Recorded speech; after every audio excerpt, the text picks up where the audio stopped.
Created live on Fireside. Welcome, I'm Lorilee Binstock, and this is a Trauma Survivor Thrivers podcast.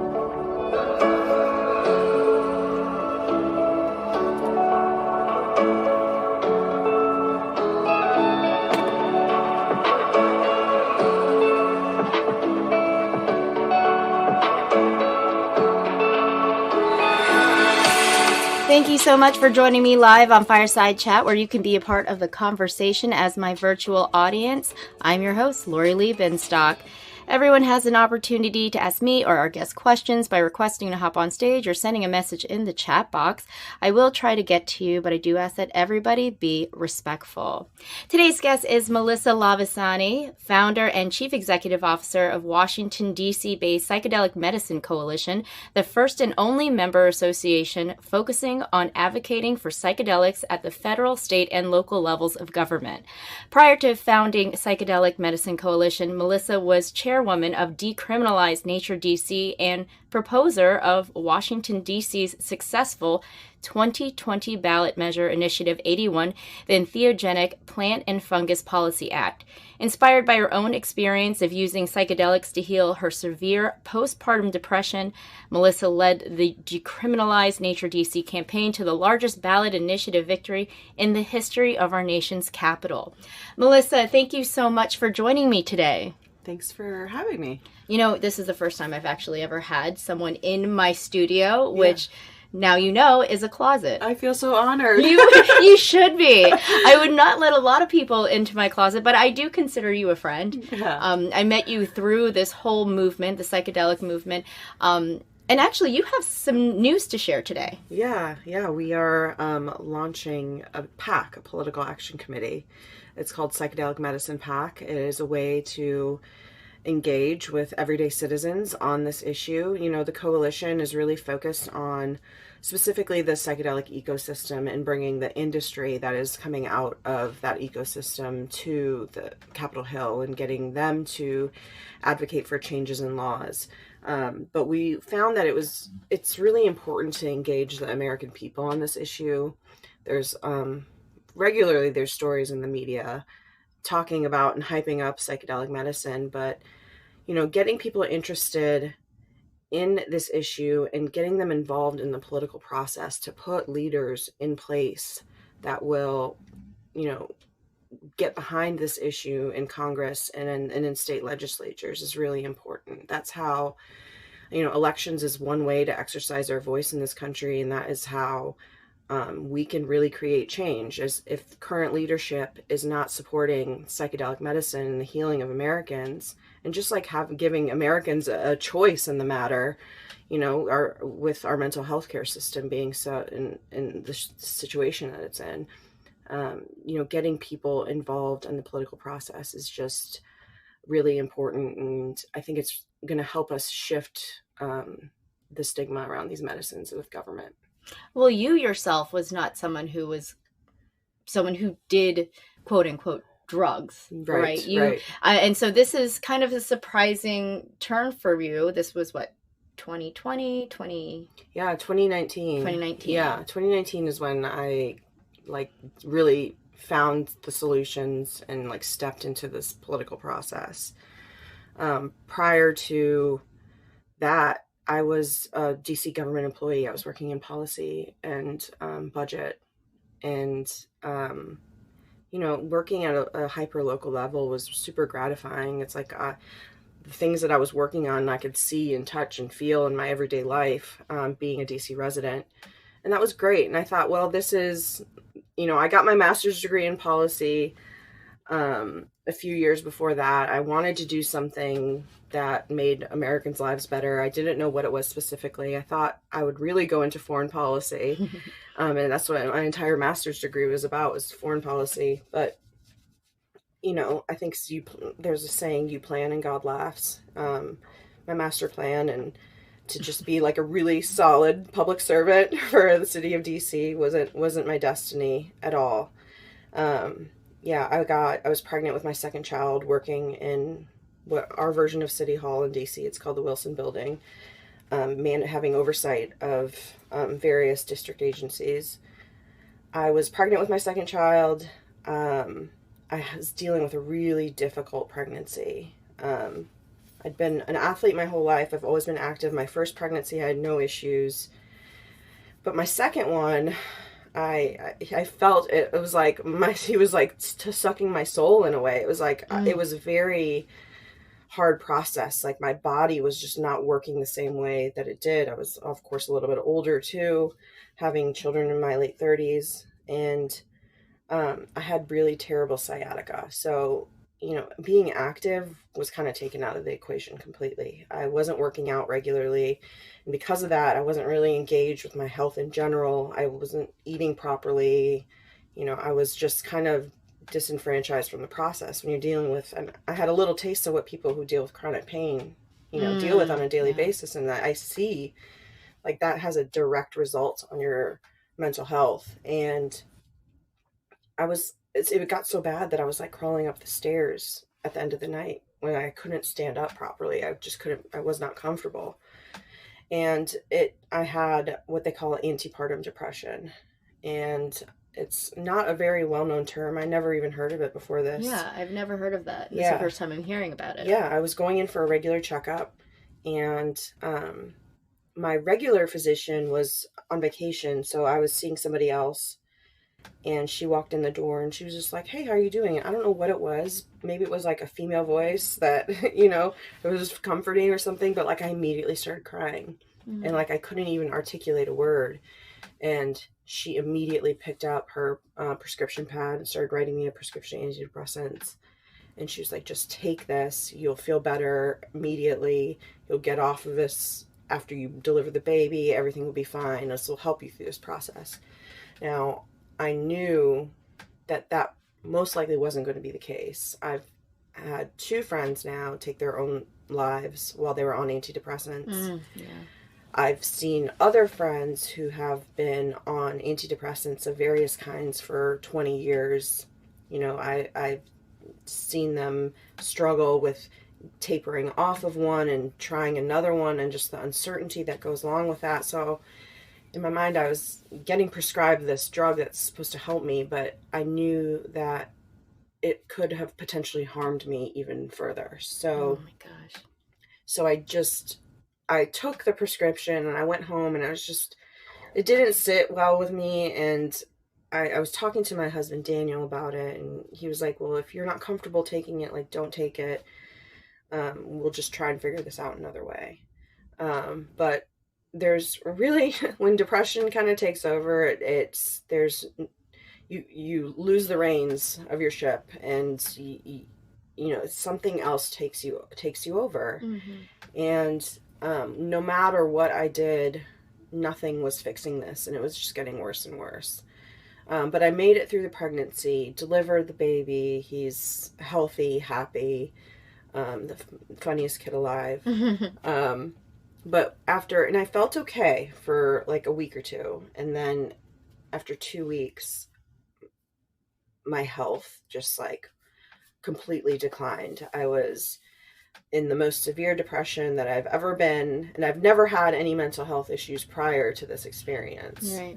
I had a little bit of postpartum with my first daughter. But that went away as soon as I could get my bearings and get in a routine again. And I started going back to work and working out and fixing my diet. So I had assumed that this would just naturally go away like my other experience did, or how that other experience happened. But this just progressively got worse.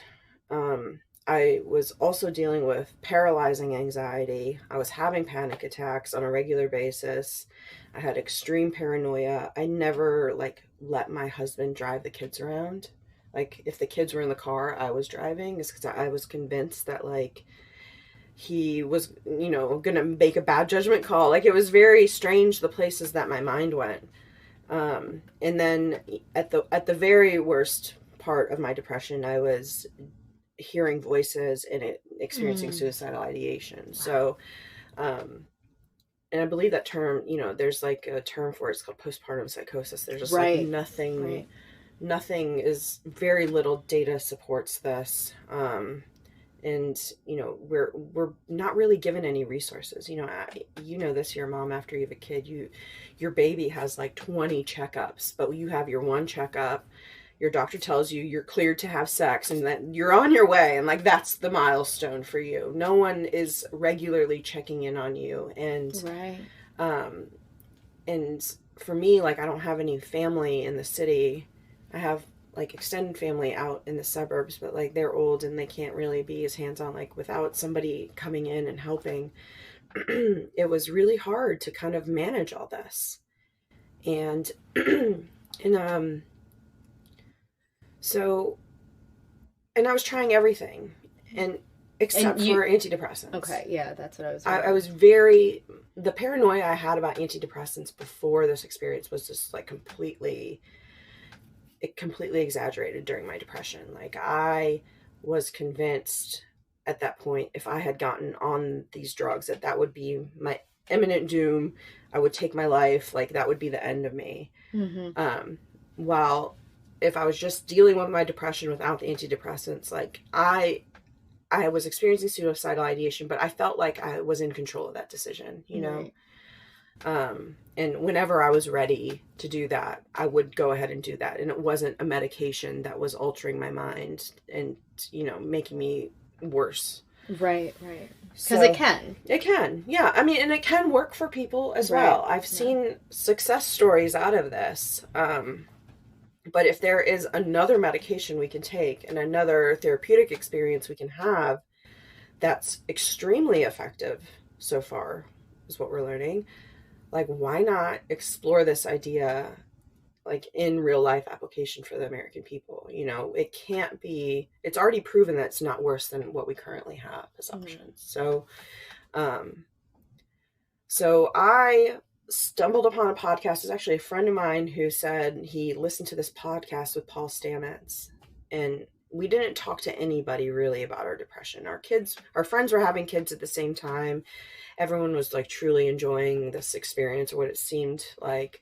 And I felt like, God, I'm really struggling right now in my life. Why? I have everything I want. I got an amazing husband. I've got 2 beautiful, healthy children. I've got a roof over my head. Everyone's fed and clean, and we've got 2 stable jobs. Like, what more could a person want? Right. So there were these also extreme feelings of guilt. Like, there's something inherently flawed in me that can't appreciate all the gifts that I've been given. And it of course it wasn't that. It's very little to do with that. Mm-hmm. I mean, you can be surrounded by, my last friend who took her life, she was surrounded by amazing people, an amazing group of women, a community of women that supported her and helped her try to navigate through her depression. She had a husband who was awesome, a beautiful daughter, you know, a good job. She worked for the Smithsonian, and she had all the support systems in place that you'd think would keep a person alive, but she still decided to take her life. So that's how like dire this disease is. Right. Is you can be in an amazing situation in this phase of your life, but if you are dealing with this illness, you are convinced the exact opposite of everything, and that you're worthless and nobody loves you. And it's extremely debilitating, and it's now what we are learning, it's impacting many more Americans than we thought it was. Yeah. I mean, the woman in Massachusetts, right? The woman who was dealing with postpartum psychosis. Yeah. And she murdered her children. Right. And she tried to take her own life. Yeah. And it doesn't sound like she didn't have the support that she needed. You know, her husband came out not long after and was like, please forgive her. This is not who she was. Right. And you know, that gives me chills. Right? Yes, I'm like about to cry right now. But yeah, you think about like she was on antidepressants. Mm-hmm. She was on multiple antidepressants. I was reading about that. And again, like, I'm not saying that antidepressants are bad, because they, you know, for me, they were helpful for me to kind of put out the fire, but that wasn't something that I needed to stay on. Yeah.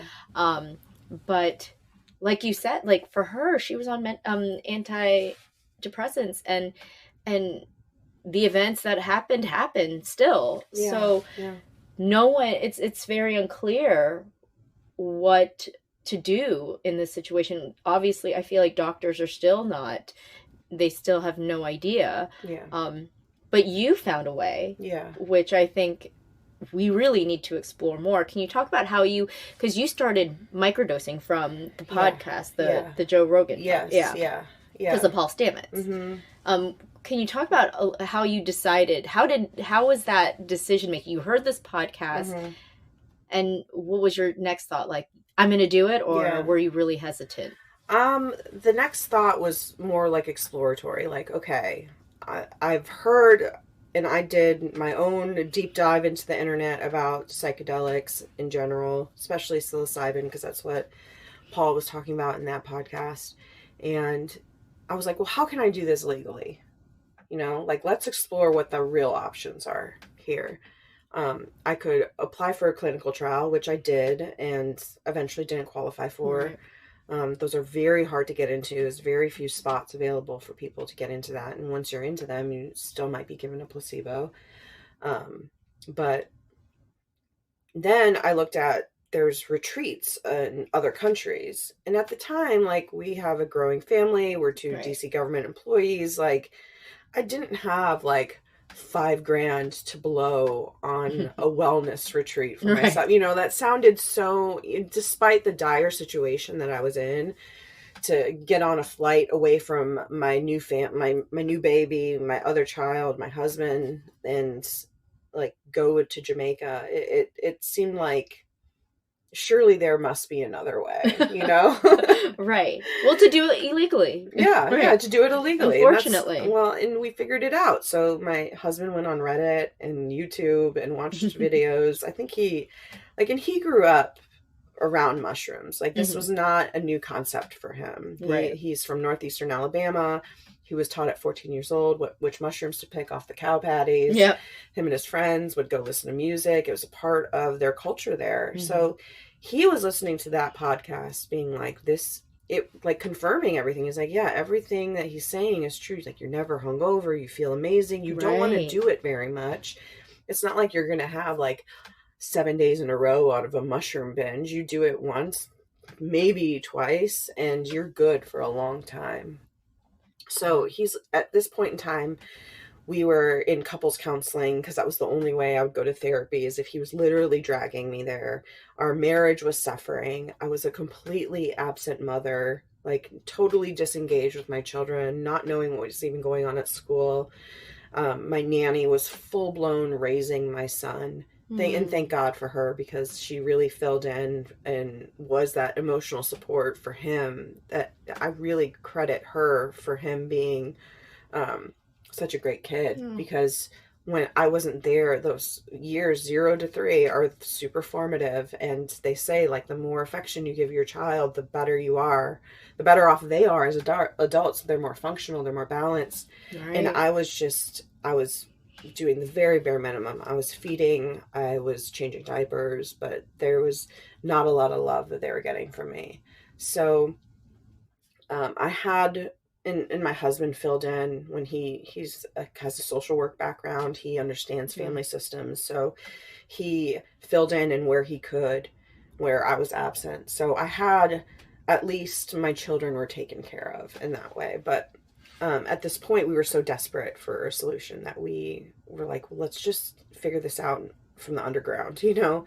So you can buy spores online legally. So we bought the spores, and we bought the rest of the supplies at like Lowe's or Amazon. It was not very difficult to find all the supplies. And we just experimented our first time, and it was super successful. We had amazing, they're called a flush. We had an amazing flush. And it was cool to have this like science experience. It's like, okay, we are growing medicine. This is awesome. So we did it in our bedroom. It took a long time to like have mushrooms that we could eat, but how long did it take? Oh man, at least it was like 3 to 6 months. Oh my goodness. I have like memory issues from this period of time in my life. Right. As do most people who deal with trauma that. That was like I feel like the saddest thing is like, oh, there's parts of my kids' lives that like I just don't remember. So I'll go through especially my husband's camera roll, and see, and he'll be like, "Do you remember this?" And I'll be like, "I don't. What were we doing? I really don't recall certain things with them." But I remember the mushrooms taking a little while to pick up because it's in multiple phases. So it was a good 3 to 6 months before we had any. So during this time, what was your mental state like? Were you like, okay, well, there is a way, so I'm just gonna get through each day, or was there days that you were just like, fucking, I'm gonna kill myself? Yeah, This is ridiculous. definitely. Yeah. Because at this point in time, no alternative therapy had really worked for me. Like I said before, I wasn't going to talk therapy. I was getting dragged to couples therapy. So like I hated that process. I was just miserable doing that. So I was like, well, this is just going to be another thing. And if it works, consider me lucky. And then if it doesn't, like, either I get on an antidepressant or I kill myself. And if I get on the antidepressant, I still might kill myself. So there was really one option, one way out of this for me. Like, because I was convinced this was my life now. And this is just how I am. And I'm forever changed. But I started microdosing, and, you know, there isn't a lot of data about microdosing, but I was really uncomfortable having a full-blown psychedelic experience. These were not drugs I ever tried in my party days. I was never curious about LSD, mushrooms, none of it. I thought these were drugs for burnouts, and like losers. And like, I had in my mind the picture of somebody who takes psychedelics, and it's so funny that I'm doing this now because I was so far off, Right. you know? Right. And, so I was like, well, I'll just start with microdosing. Let me build up some confidence in this process and dip my toes in first. I don't need to go all in. And within a matter of like 3 days, I was on the floor playing with my son. And that was the first time my husband had ever seen that. Oh. Yeah. So he was like, in his mind, he was like, holy shit.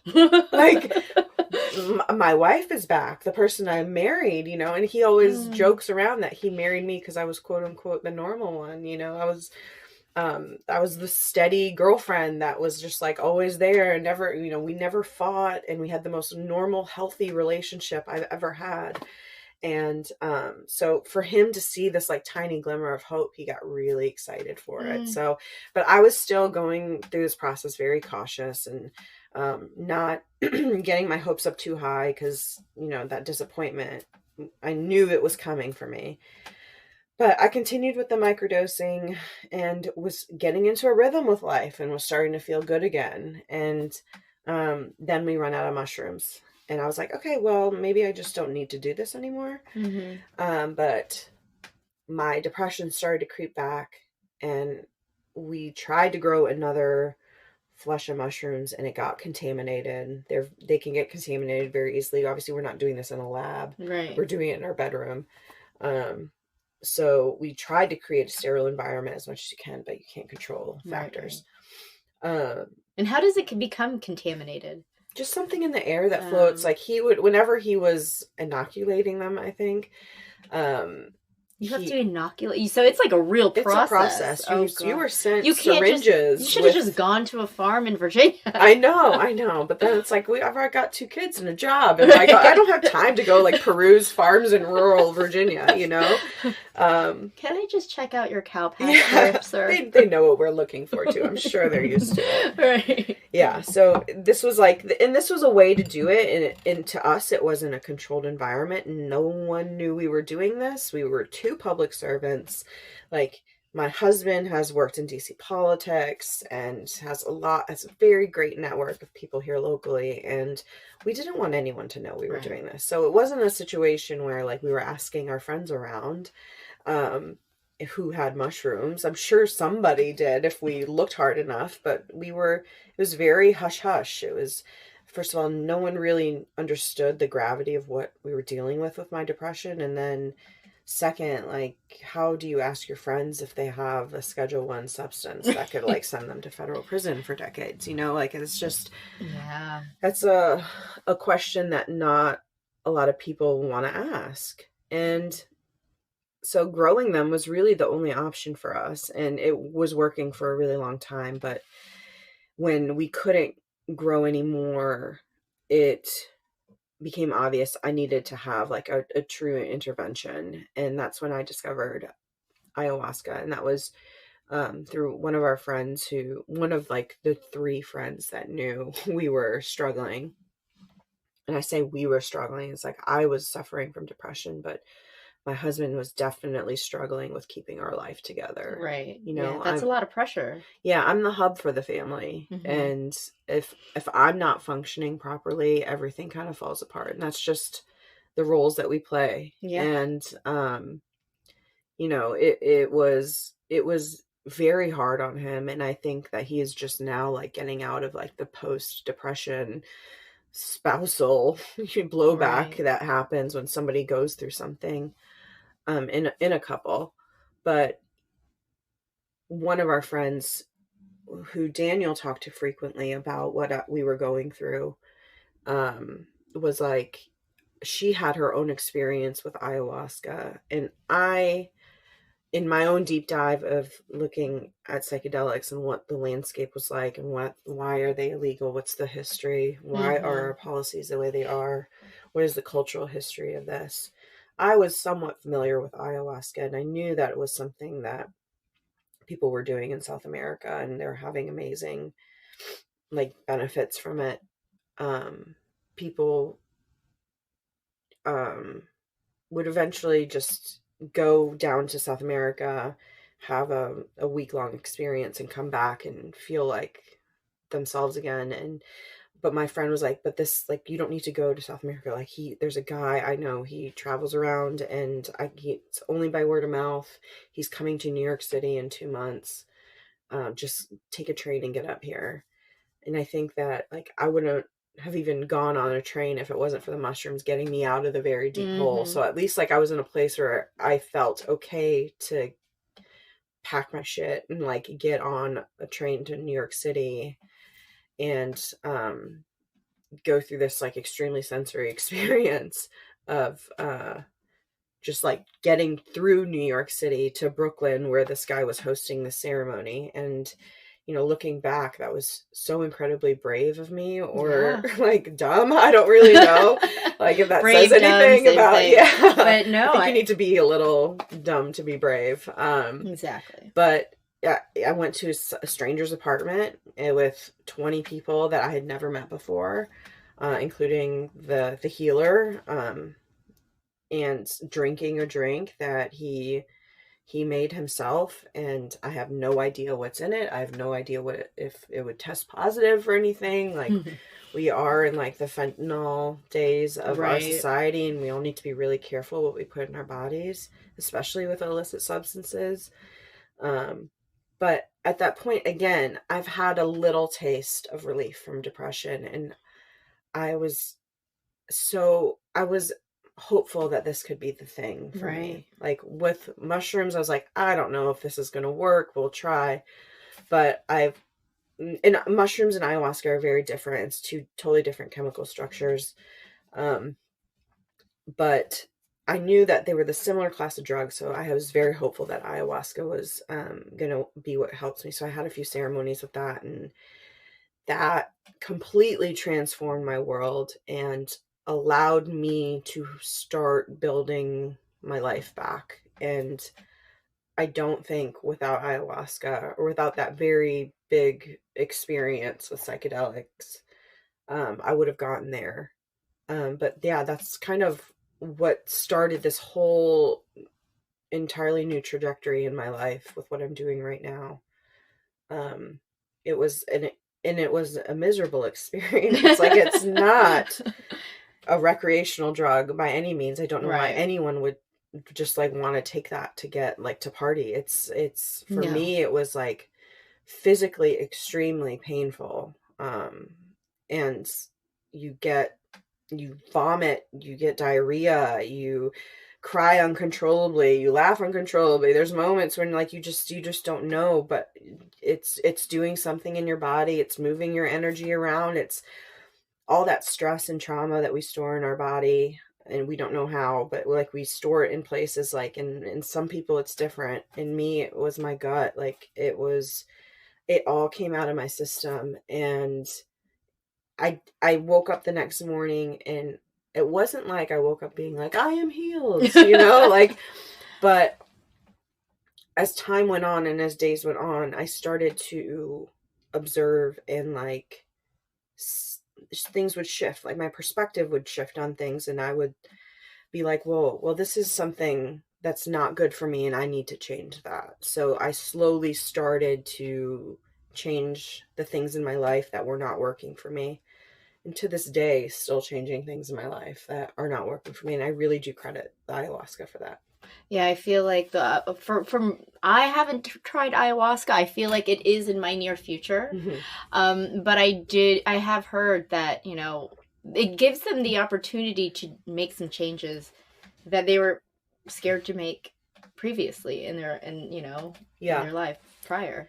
Yeah, I mean, people that deal with depression, you get stuck in these loops, in these trains of thoughts where you keep telling yourself the same story over and over. It's like, for everyone it's different, but for me it was just like, you're not worthy of any of this. You don't appreciate this. Like, you've been given every single gift in the world, and you're just squandering it. You don't love your children. Your children will end up resenting you.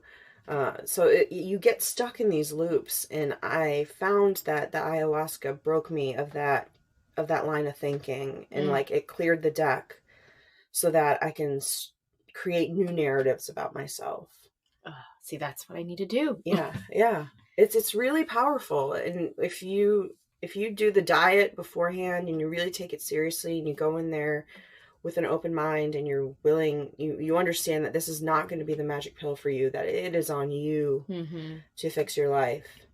And you can go into that experience with an open mind. It can be an extremely effective tool. I have heard people with crazy stories of walking into an ayahuasca ceremony and, dealing with debilitating arthritis, and their hands are all cramped up on like the fingers are all cramped up on each other. The next day, like, they can spread their hands open, like their arthritis. And like that's like the exception here, right? Like we still have so much to learn about these medicines, but also culturally, people in South America have been doing this for centuries. Right. So there's something to this. Right. If it wasn't working, this wouldn't be a practice that's currently upheld today. Yeah. And that's pretty much, was after that ayahuasca ceremony that you decided, I'm going to work on decriminalizing plant medicine in DC. No. Because I remember when that was on the ballot. Yes. It was definitely not my first thought at all. But I was watching Decriminalize Denver, and that was the campaign to decriminalize mushrooms for the city of Denver. And that was going on while we were going through this process of like trying to grow our mushrooms and succeeding and then failing and then finding ayahuasca. And so having experience in politics, my husband's worked on a few campaigns as well. We were like, well, let's call up the campaign organizer and see, like, you can find anybody on the internet now. So we connected with him over Facebook, and we had a really good call with him, and just asking, like, what are the citizens of Denver saying about this? Like, what is law enforcement saying about this? What are your marketing materials? How are you talking about this in the general public? And, for us, we were just like curious about what our impact could be. I think initially we were thinking of just utilizing our network of political people to just educate, I guess. I never wanted to be a front person for anything. I was always really uncomfortable with attention. I assumed that my husband would be the one that had like this amazing career and like things would take off for him, because he was perfectly positioned to do that. He's worked for a politician before. So it wasn't like, oh, I'm going to be the spokesperson for women everywhere who've healed themselves. It was more like, okay, we had this conversation, and this conversation led to a connection with other people, and let's go have conversations with them too and see how we can help. So it was really just like connecting the dots as you go, like driving in pitch black, and like all you can see is like the next step. Yeah. But we kept taking more meetings, and then eventually we got connected to Dr. Bronner's folks in DC. And so Dr. Bronner's is this hippie soap company that has all natural ingredients. They support, oh yeah, I've used it for like probably 20 everything. years. Yeah, it's amazing. I love the peppermint. It's my favorite. The peppermint and the cherry blossom. They're my jam. Yeah. So I was like, oh, I know Dr. Bronner's, but like I didn't realize that they were into this. Oh no, yeah. World. Like so they've been really pivotal in getting cannabis reform through. They were very active in hemp reform.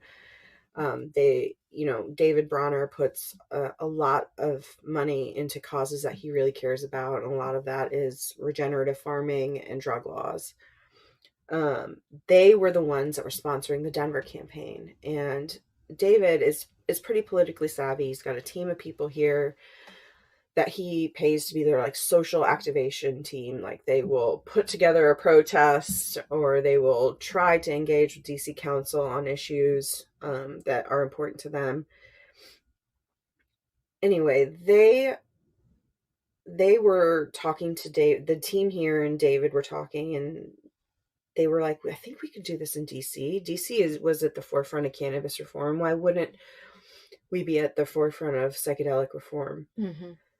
But they knew that the campaign couldn't be run by cannabis folks because it's a very different kind of subject matter. And psychedelics at the time carried a ton of stigma that I think cannabis has ripped away a few of those layers already.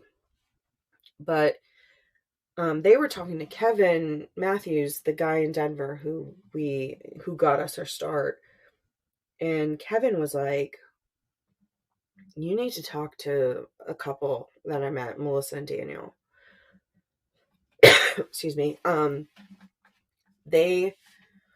You just need to chat with them. So like he didn't say much about us, but then the team here started to go on Facebook and look us up, and turns out they already knew my husband through his time at DC Council and when they were working on cannabis reform for the city. So they had my husband's cell phone number already, which was extremely fortunate. Mm-hmm. And at this point in time, we've connected enough dots that I had identified key people in the city that, if we were to do something, this is who we would do work with. And one of those guys was Adam Edinger, who is the cannabis guy in DC. So my husband sends me a text message, and he's like, guess who I just talked to? I was like, who? It could be anyone. And he was like, Adam Edinger. They want to take us to dinner and talk about psychedelics. I was like, well, that's interesting. Mm-hmm. So again, not really thinking that I would be running a campaign, but we went out to dinner. I shared the experience that we went through and what we did. And they were like, you are the perfect person to spearhead a campaign and be the face of healing and psychedelics for the city of DC. And I was like, you are insane. I am never doing this campaign. Never say never. I know. It was true. I was convinced that they had taken crazy pills because I was never that person. Even speaking in public was terrifying to me. I was so cool with just being in the background. That's crazy. Yeah. But so we had a few months of back and forth about doing this campaign. And I was like, it got to a point where we wanted to get on the general election ballot, the big presidential ballot. You get way more voter turnout, which increases your likelihood of success. And they timed it where they were like, December of 2019 was the last opportunity to get the paperwork to the Board of Elections so that everything can get approved in time, and that we have enough time to get signatures and submit everything to get on the general election ballot. So we had been going back and forth with them, and it was them trying to convince us to do this. And we were just like, no, we'll help in the background, but we're not going to do this. So then Adam calls me and he's like, I where I stand on this. I think you should do this, but I completely understand if you don't want to do this. And I was just like, I can't guarantee my children's safety in this situation. at the time, nobody was talking about mental health. Nobody was talking about psychedelics. I didn't know what was going to be said about me, what was going to be said about us. I didn't know if they were going to not get invited to kids' parties from school anymore. Like, would all the moms at school, like, just completely turn away from me and, like, think I'm some weirdo, like, drug person that is just, you know, abusing my children and, like, having drugs in our house and just being really dangerous. I had to, like, go through that process to, like, figure out what was the worst case scenario. And I hung up the phone. We went to bed and I was laying in bed and I was just so upset. And my husband's like, you should feel good about this decision. You know, like, you got, this thing has been hanging over your head for a few months. Like, you don't want to do it. We can't guarantee what's going to happen to our family. But, like, why are you upset? And I was like, I feel like this is an opportunity. Because the last thing that Adam said, he was like, if you don't do this if you don't want to submit this paperwork, like, we're going to go ahead and do it anyway. So I knew that if I wasn't involved in the campaign, that it would look drastically different than what a campaign that would be run by me would look like. And the messaging would be different. And I don't know if it would have worked. The cannabis activists, God bless them, are loud and, you know, very open about their use of cannabis. And that strategy can be really divisive with certain corners of politics. Right. And I knew that you get one shot at a first impression. And it's the same with this issue. It's the same with anything. You have one shot to make your big splash in the public. Did I want it to be a big, loud campaign that was really colorful and, like, you know, in your face? Or would a campaign that was run by a working mother, that was led with compassion and led with facts and science and experience and personal experience with, you know, and extending compassion to others and being open and honest about what I have gone through and what is wrong with our system, how would that look? And I just had a feeling in my gut that if I was running this campaign, that it would be successful because people would hear me.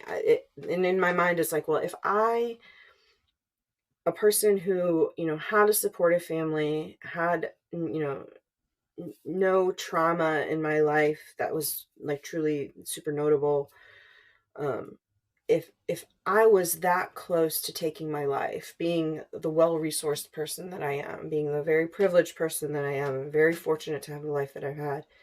If I was that close to suicide, what is this experience like for other people, you know, that don't have the resources that I have, that, you know, don't have a spouse that's really supportive, or, you know, have parents that they can fall back on. So I knew that I had a feeling that this issue was much bigger than what we were hearing from society. And I knew that if I took a chance, and I said, if I'm just open and honest, hopefully people will be receptive to that and will understand why I took the risks that I did. And maybe that make them feel compelled to take action and, you know, demand that our governments take this issue seriously and pass laws that support people that are dealing with these kind of issues. So the very next morning I woke up, I called Adam and I said, okay, I'm going to do this campaign. He got so excited. He's like, I'm calling the attorneys right now. We're going to draft up all the paperwork and we're going to go to the board of elections. Today is the last day. Oh my gosh, yes. So we submitted it on the very last day. And I remember just seeing, like, my address on official, like, ballot initiative paperwork. And I was like, holy shit, this is very real. Like, this could totally blow up in my face. But in my mind, it's like, I went through what the worst case scenario is. Like, we're banished from society. We are marked as the weird people. We have our scarlet letters on us.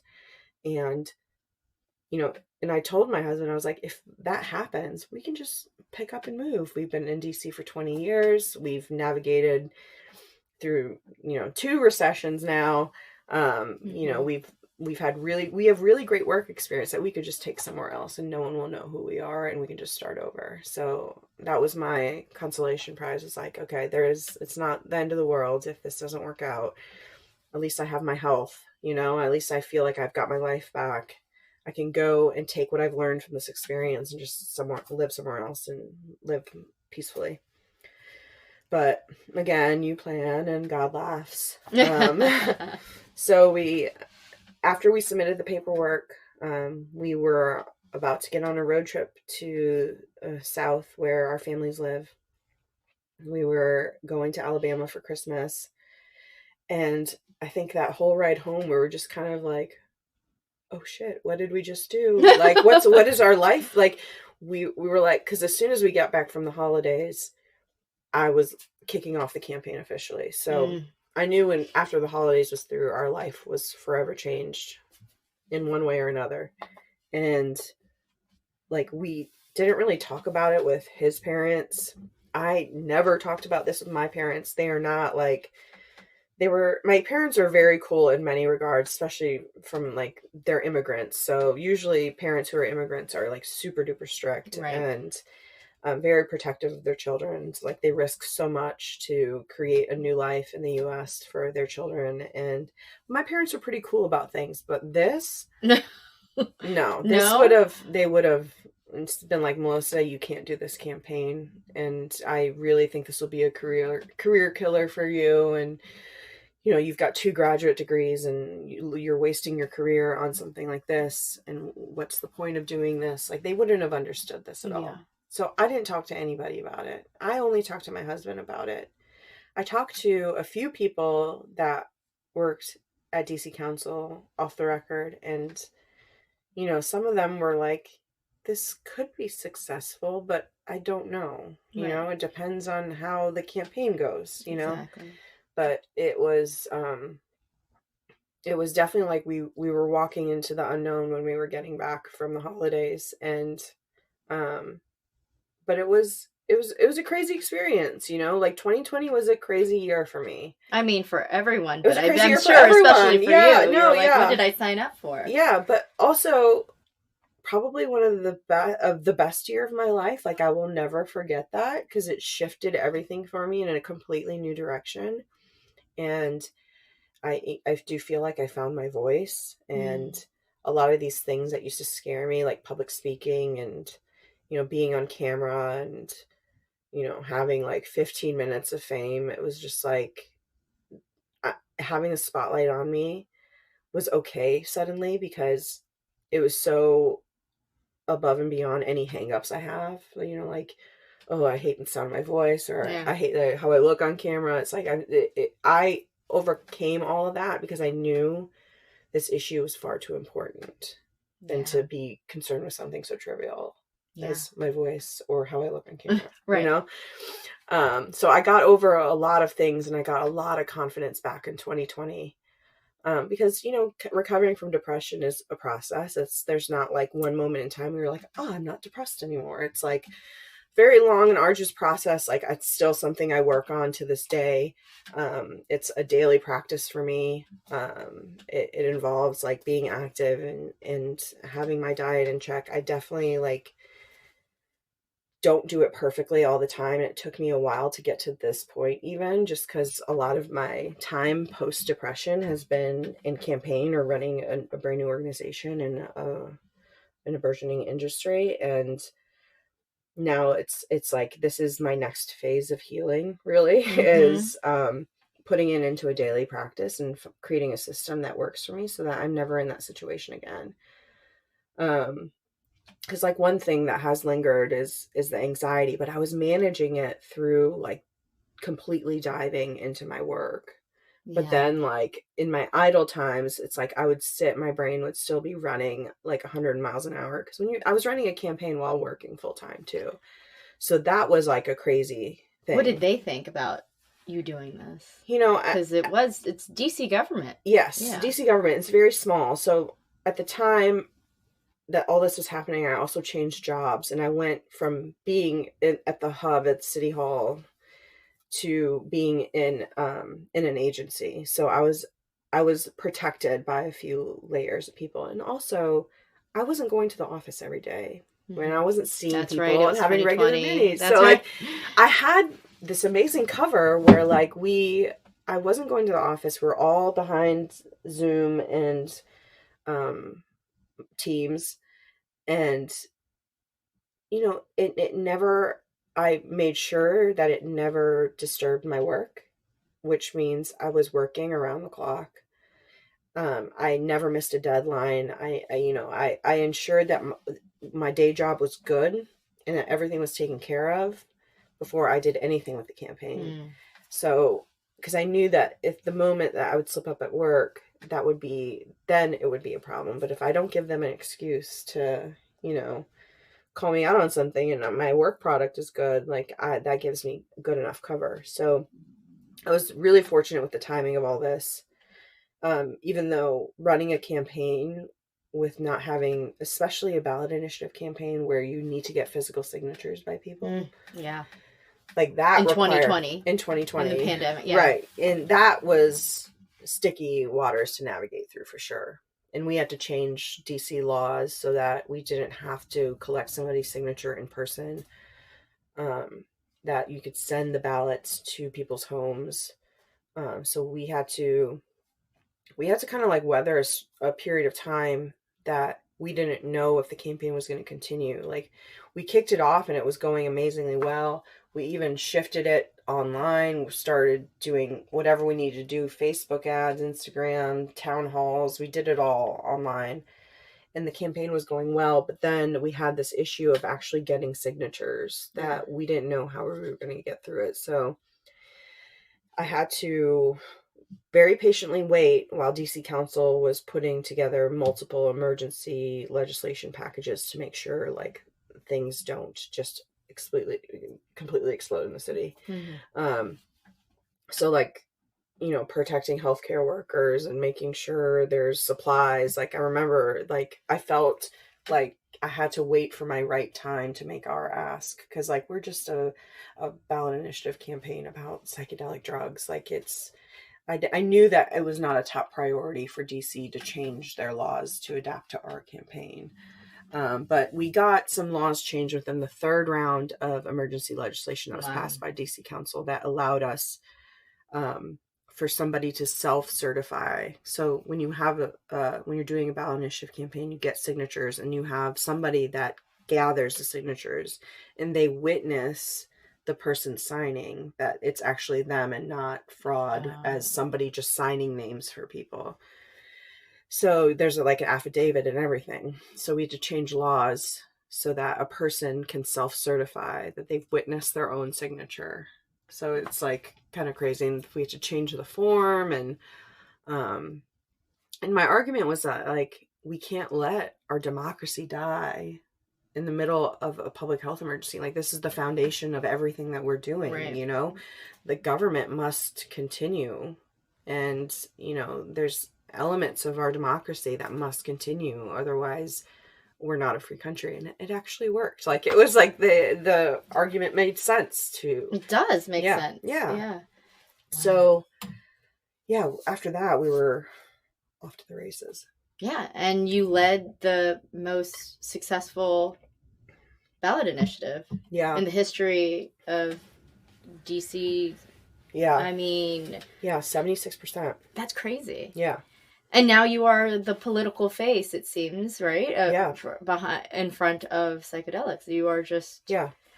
So we won the campaign by 76%. I truly think it was because... And I'm not tooting my own horn here, but like it was toot your horn. It was very much like a regular person story, and because I am a regular person story. It's funny. It's like at one point I would have like news crews at our house and like this entire crazy setup with cameras and lights and all this. And then Netflix was obviously filming parts of our campaign for, I was in How to Change Your Mind. Yeah. I watched that. Yes, I remember being like, I know. And I did read, you had a wonderful piece. There was a wonderful piece written about you in the Washingtonian too. I really enjoyed reading that. Yeah, that was probably one of the most favorite things out of the campaign was the most normal psychedelic advocate ever. Yeah. It's like... It was funny to me. It's like, I can't believe it. It's weird because on one hand I remember the day after the campaign, I was written up in High Times magazine and the Wall Street Journal. And I was like, this is such a strange dichotomy, Right? Where like my name is in the Wall Street Journal, but also in High Times, which is like an iconic cannabis magazine. But Wow. yeah, it was this weird moment of like, what is my life? Like, what am I going to do with this? Like, I accomplished this major thing, and we educated so many DC residents about psychedelic drugs and, you know, what's wrong with our healthcare system and what's happening with these medicines. And, you know, I wanted to do something with this. I felt like this was an opportunity. And like, I just couldn't go back to my old job, you know? Yeah, no, I mean, you are now the face of a movement. Mm-hmm. You know, that you now are connected to Rick Doblin. You know, you just had a briefing last week. Yeah. Wow, it just, the things that you're doing Mm-hmm. is just amazing. Yeah. Yeah. And that's really like, all this is very much not about like what I personally want to accomplish, but it's very much like, what is the need for these medicines to get into the hands of American people in the safest way possible and the most affordable way possible. And I truly think that this federal advocacy piece has been the one piece that was missing prior to me creating Psychedelic Medicine Coalition. There was no organizing body kind of creating a strategic pathway forward for psychedelic federal policy. I had watched cannabis reform, just having the policy background that I have, and just seeing how that disjointed effort was, like, the states were progressing like rapid fire, and then the federal government was, you know, left behind. I mean, they weren't really left behind, but I think that cannabis industry was so excited about the progress that was being made at the state level. A lot of the focus went there, and then there wasn't an effort to organize the voices in cannabis reform for the federal government. And like I said, you get one shot to make a first impression. So the first impression with cannabis was that the lobbyists flooded the gates, and the quote unquote industry didn't come together and have consensus building. It was very cutthroat, and a lot of what could have been amazing small businesses or small growers, you know, thrive. It was kind of just like corporate cannabis took over and left the little man behind. And also there's this huge criminal justice issue that continues to go unaddressed with the disproportionate amount of Black men that are still in prison for cannabis offenses, while people can run to a dispensary and get their cannabis. So like, there's a lot of holes in the policy space that never were really addressed. And now, you know, in Congress's mind, it's like, well, we're going to let the states do what they want. And we're not going to I'm not going to hang my hat. There's not very few, until recently, there's been very few senators and representatives that have been willing to hang their hat on cannabis. So seeing that, and then knowing what the psychedelic space was like, a lot of the culture is indigenous to the West Coast, and it's very much like a West Coast cultural thing. Which is why I think there was a lot of excitement about the DC campaign doing so well. But I knew that for this issue to have an impact on Congress and actually like change laws that supported people having safe, affordable access, I knew that I needed to create an association that represents the entire movement. Because associations are really powerful. The NRA, it's like that. There you go. There's one association that's been extremely effective in getting laws that benefit their members. Right. There's a reason why they have offices all around the Capitol, and they work side by side. They are the go-betweens between industry and lawmakers, and they do kind of synthesize what really needs to make it through and what doesn't, and really strategize on the path forward. So I created Psychedelic Medicine Coalition. We launched it in January 2021, and we immediately realized that like, before we ask for anything, like, we need to educate members of Congress. There is very little knowledge about the potential of psychedelic medicine on the federal level. So since then, we have educated over 250 offices on the Hill. We've done 2 briefings now. Our most recent one was last week, where we had Tim Ferriss zooming in with Rick Doblin, who's the executive director of MAPS, who's taking MDMA through clinical trial with the FDA. Yeah, who's been a pioneer in doing this for like 37 years, doing it all with philanthropy, no investors. He's got a public benefit corporation that's doing it because he really does want this to be something that the public can benefit from, and it's not an investment play. So, you know, we are here to really be a conduit for the psychedelic space, to speak to their federal government and work with them on addressing a lot of the issues that will need to be addressed. So we have multiple psychedelics in clinical trial right now.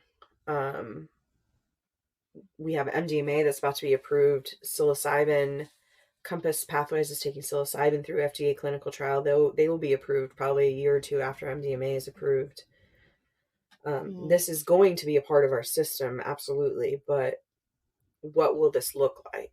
And it's not a drug that you can just say, this is approved, let's send it to offices so that doctors can give it to their patients. It's not a traditional pharmaceutical. Right. This requires, at least the protocol for MDMA requires two practitioners in the room at the same time, 16 hours prior to your first treatment with MDMA. I believe that there's 3 that you get, and then there's 16 hours after. So this is a huge time commitment to just get one patient through one session with MDMA. And our system, quite frankly, can't handle that. Like, we barely have enough therapists for people.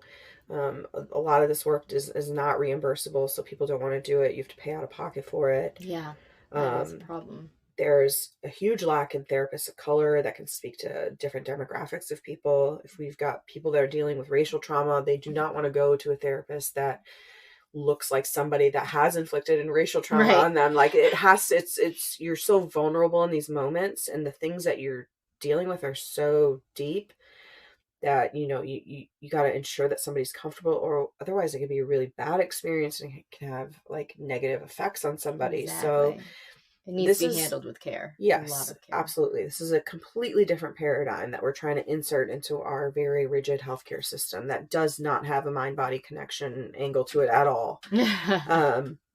Yeah, it is.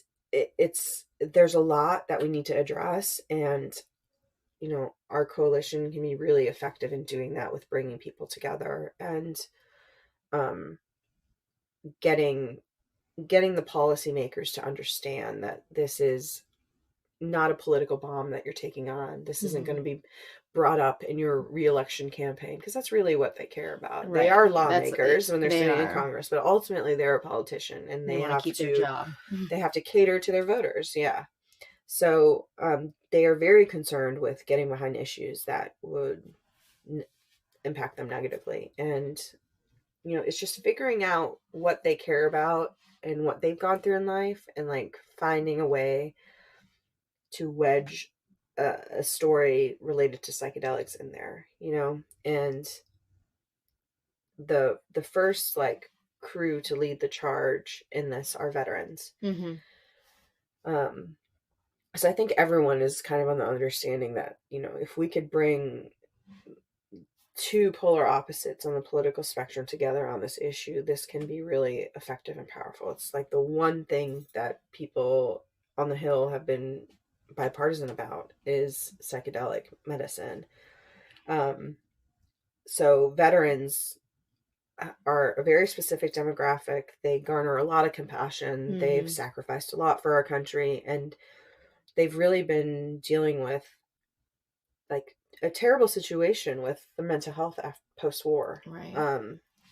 Even not even in war times, but like there's issues that people in the military deal with. Like we had Wiz Buckley, who is executive director of a foundation called No Fallen Heroes. He was a Top Gun pilot, and he was at the briefing last week, and he was sharing that like his issues didn't come from combat.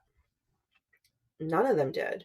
It was just the nature of the work and trying to be in a plane where you're dealing with like multiple G forces and then landing the plane and the noise and the fact that he constantly hears a noise in his ear to this day. You know, the nature of the work is so different, so intense that if we're not addressing any of these issues, like I think the military is going to have like I think they do have a recruitment problem. But you know, how effective can they be as an organization if the soldiers aren't well? Right. And that brings together two different angles of the political spectrum. Absolutely. Well, I think your story is also something that's extremely important because you were completely fine before, and you became a mother.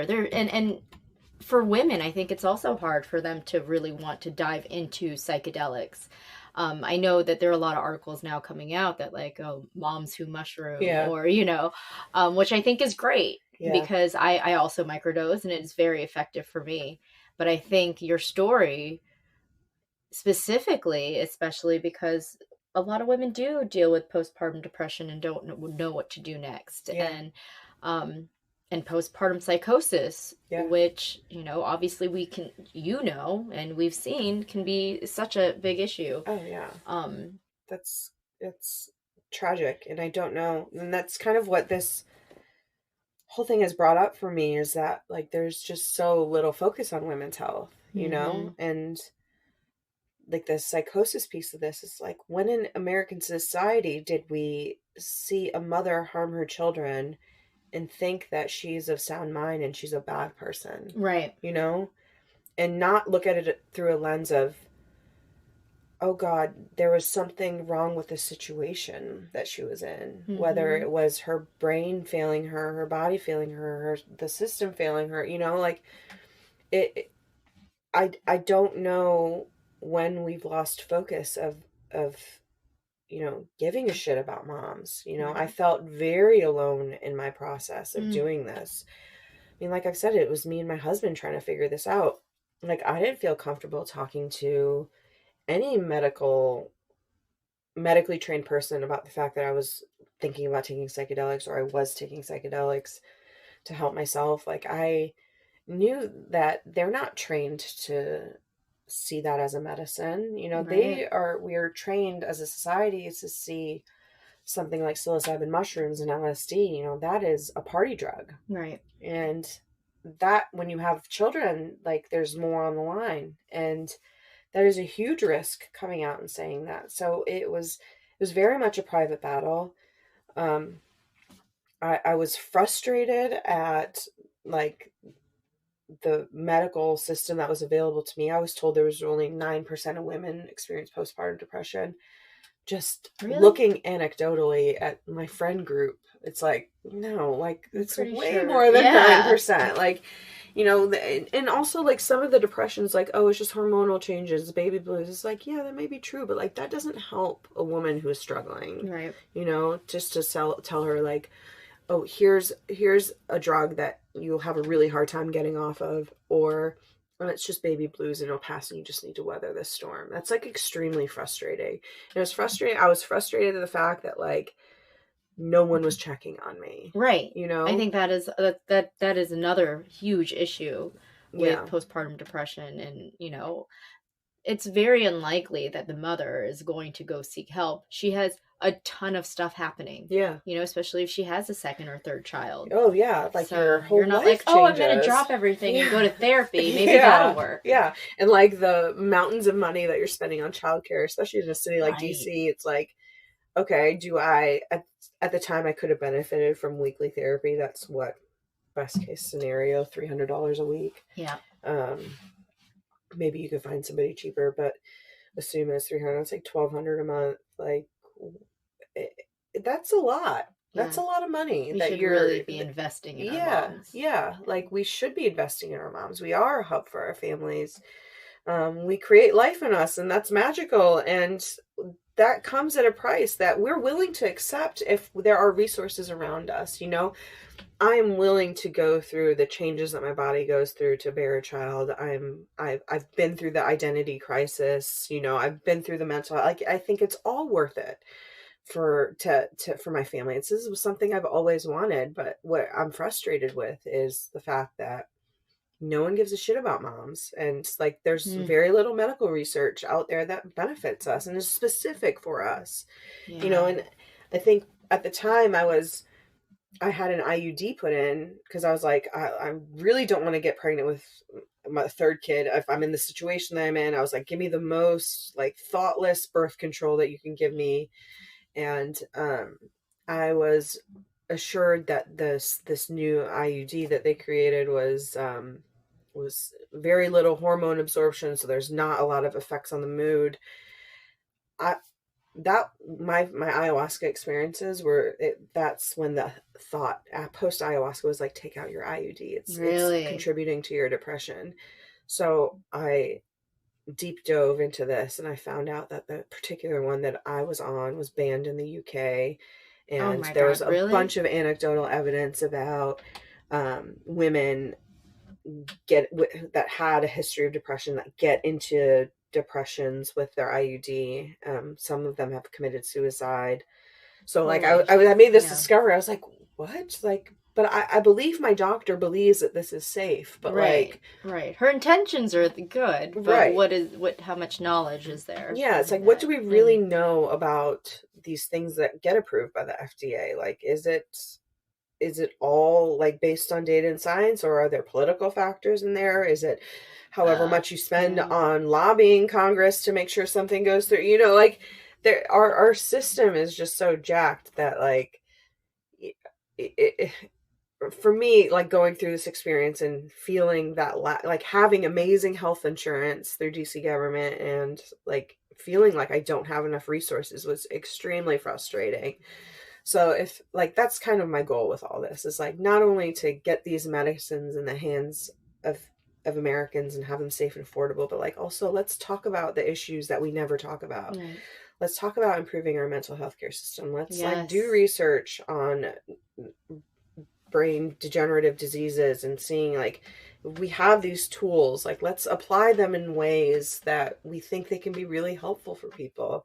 Let's talk about women's health. Let's get more women in clinical studies, or have like women only clinical studies that's just focused on issues that we deal with. I feel like there's so little that's like known about our bodies and how everything interacts with each other and the systems that we're working with, that it's almost overwhelming at times when I'm doing this. I'm just like, oh, there's so much that needs to be fixed. But if I can just take things like one thing at a time, we can slowly chip away at all these problems, and then one day we'll wake up and be like, oh, like this actually kind of works for us, hopefully. I don't know.